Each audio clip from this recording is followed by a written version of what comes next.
అనంతపురం ప్రభుత్వ ఆసుపత్రి మార్చరీ దగ్గర విద్యార్థి కుటుంబానికి న్యాయం చేయాలని చెప్పేసి విద్యార్థుల ప్రాణాలు పోయినా కూడా నిర్లక్ష్యంగా వ్యవహరిస్తున్నటువంటి మంత్రి సవితమ్మను మంత్రి పదవి నుంచి బర్తరఫ్ చేయాలని చెప్పేసి ఈరోజు విద్యార్థి సంఘాల ఆధ్వర్యంలో తల్లిదండ్రులతో కలిసి మార్చరీ దగ్గర ధర్నా కార్యక్రమం చేపట్టడం జరిగింది. ఇదే సత్యసాయి జిల్లా ఓడిసి మండలంలో ప్రభుత్వ ఎస్సీ హాస్టల్ నందు 9వ తరగతి చదువుకున్నటువంటి లక్ష్మీ నరసింహ, 8వ తరగతి చదువుకున్నటువంటి భార్గవ్ అనే ఇద్దరు విద్యార్థులు హాస్టళ్లలో ఉంటూ మరి స్కూల్కి వెళ్లి చదువుకుంటా ఉన్నారు. అలాంటి సందర్భంలో మరి డిసెంబర్ 14వ తేదీన మరి అక్కడే ఉన్నటువంటి అయ్యప్ప స్వామి గుడి దగ్గర ప్రసాదం మిగిలిందని చెప్పేసి అక్కడ ఉన్నటువంటి హాస్టల్ వార్డెన్ వర్కరు ఇద్దరు విద్యార్థులకు బైక్ ఇచ్చి మరి ఆ ప్రసాదం తీసుకోవడానికి పంపించడంలో ఆ పోయేటువంటి సందర్భంలో విద్యార్థులకు కారు యాక్సిడెంట్ అయ్యి మరి కారు యాక్సిడెంట్ కావడం జరిగింది.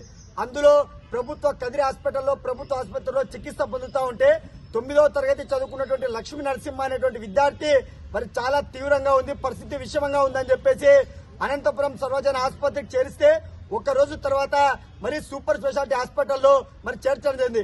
ఈ రోజు ఉదయం తెల్లవారుజామున 7 గంటలకు విద్యార్థి మరణించడం జరిగింది. అంటే మరి దాదాపు 9 రోజులు గడుస్తా ఉన్నా కూడా విద్యార్థి కనీసం మెరుగైన వైద్యం అందుతా ఉందా లేదా?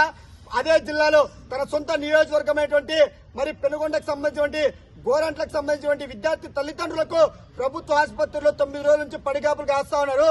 వాళ్ళ తండ్రికి 6 మంది సంతానం కలిగిన పిల్లలు ఉన్నారు. మరి పెద్ద కొడుకు కనీసం వాళ్ళ ఇంట్లో కూలి పనికి వెళ్తేనే ఈ రోజు ఇంట్లో ఉన్నటువంటి ఆహారం అందుతుంది. అలాంటి సందర్భంలో మా విద్యార్థి ఈ హాస్పిటల్లో ఉంటే బ్రతకడానికి అవకాశం లేదు, మెరుగైన వైద్యం అందించండి, మా దగ్గర డబ్బులు లేవని చెప్పి గోడాడుకున్నా కూడా ఇక్కడ ఉన్నటువంటి హెల్త్ చెకప్ వస్తున్నటువంటి ప్రతిరోజు లావణ్య అనేటువంటి హెల్త్ కు సంబంధించినటువంటి వారు మీరు ఉంటే ఇది హాస్పిటల్లో ఉండండి, లేదంటే బయటికి వెళ్తే మాకు డబ్బులు సంబంధం లేదు, మీరే భరించాలంటా ఉన్నారు. ఇదే మంత్రి సవితమ్మ తన సొంత నియోజకవర్గంలో విద్యార్థికి యాక్సిడెంట్ అయితే ఇంతవరకు కలెక్టర్లలో ఫోన్ ద్వారా మరి మేము కలెక్టర్ కి ఫోన్ చేశాం, అక్కడ ఉన్నటువంటి ఎస్పీకి ఫోన్ చేశాం, అక్కడ ఉన్నటువంటి డీడీకి ఫోన్ చేశాం.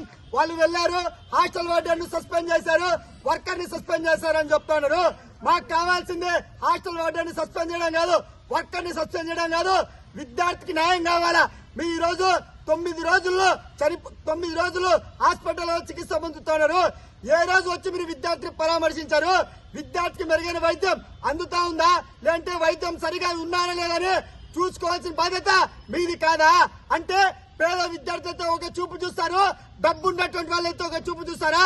ఈ విద్యార్థి చనిపోవడానికి కారణం మరి సంక్షేమ శాఖ మంత్రి సవితమ్మనే కేవలం వార్డెన్లను సస్పెండ్ చేసి గాలికి వదిలేశారు. 9 రోజులు హాస్పిటల్లో చికిత్స పొందుతూ ఉన్న విద్యార్థికి హాస్పిటల్లో ఎలాంటి పరిస్థితి ఉందని చెప్పి ఏమాత్రం కూడా మాట్లాడటం లేదు. దీనికి విద్యార్థి చావుకి నైతిక బాధ్యత వహిస్తూ మంత్రి సవితమ్మను బర్తరఫ్ చేయాలా?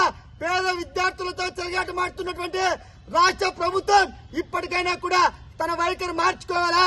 ఏదైతే 9వ తరగతి చదువుకున్నటువంటి విద్యార్థి మరి ఈ రోజు చనిపోవడం జరిగింది, విద్యార్థి కుటుంబానికి న్యాయం చేయాలా? ఏదైతే వాళ్ళ ఇంట్లో ఉన్నటువంటి కుటుంబ సభ్యులు ఎవరికైనా ప్రభుత్వ ఉద్యోగం కల్పించాలా? విద్యార్థి కుటుంబానికి ₹1 ప్రభుత్వం నుంచి ఎక్స్గ్రేషన్ ప్రకటించాలని చెప్పేసి ఏఎస్ఎఫ్ గా డిమాండ్ చేస్తున్నాం. ప్రభుత్వం స్పందించేంత వరకు ఈ హాస్పిటల్ దగ్గర నుంచి బాడీని కదలనివ్వం. తల్లిదండ్రులు కూడా ఇక్కడే ఉన్నారు.